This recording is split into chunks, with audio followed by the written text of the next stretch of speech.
안녕하세요. 두 번째 수업이네요. 첫 강의는 수강할 만 했나요? 혹시 수업 시간이 10분도 안 돼서 너무 짧다고 생각한 친구들이 있나요?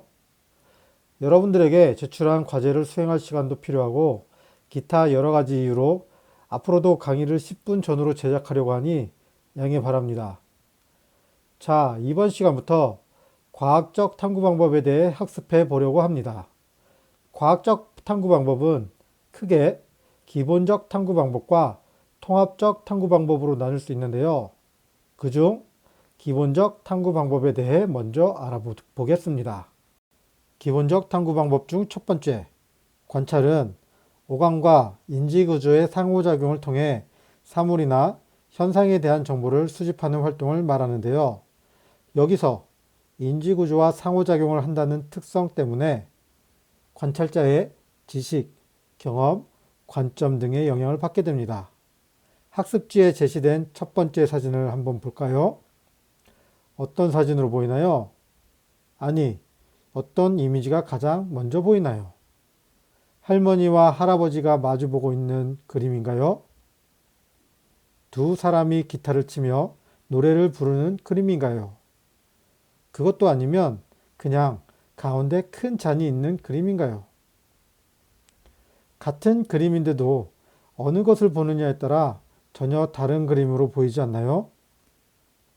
자, 이번에는 두 개의 벽돌 사진을 확인해 봅시다. 왼쪽 사진은 벽돌을 쌓아 올린 평범한 사진으로 보이죠? 반면 오른쪽 사진은 마치 깨진 벽돌을 쌓아 올린 것처럼 벽돌 중심부가 안으로 들어간 것 같지 않나요? 그런데 사실 두 사진은 같은 사진입니다. 아닌 것 같다고요? 한번 학습지를 뒤집어 보세요. 이처럼 관찰은 관찰자에 따라 달라질 수 있습니다.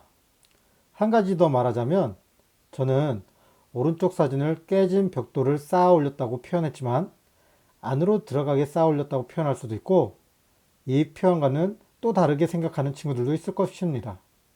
이처럼 관찰은 관찰자가 가지고 있는 지식, 인지구조, 관점 등의 영향이 클 수밖에 없습니다. 그래서 100번 듣는 것보다 한 번 보는 것이 낫다는 고사성어가 생겼나 봅니다. 이 사진 이외에도 인터넷에 회전하는 여자 그림 또는 착시현상 그림 등으로 검색해보면 재미있는 사진들을 많이 볼 수 있을 것입니다.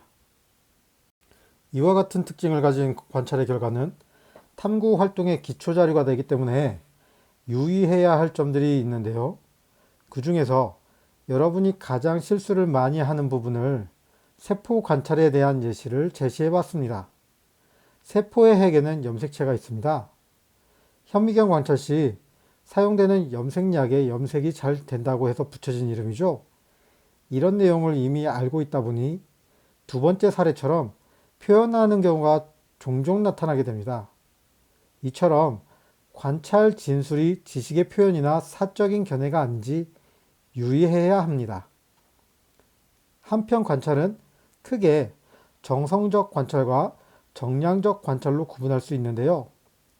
일반적으로 관찰이라고 생각하고 있는 오감을 이용한 관찰은 정성적 관찰 또는 질적 관찰이라고 하며 도구를 이용해 숫자나 양을 포함한 관찰을 정량적 관찰 또는 양적 관찰이라고 합니다. 정량적 관찰은 명확하고 정확한 정보를 제공하기 때문에 다른 사람들과의 의사소통을 더욱 정확하게 할 수 있고 비교를 위한 기초를 제공하기도 합니다. 간혹 정성적 관찰은 인문사회과학에서 사용하고 정량적 관찰은 자연과학에서 사용하는 관찰이다 라고 구분한다면 이는 잘못된 표현입니다.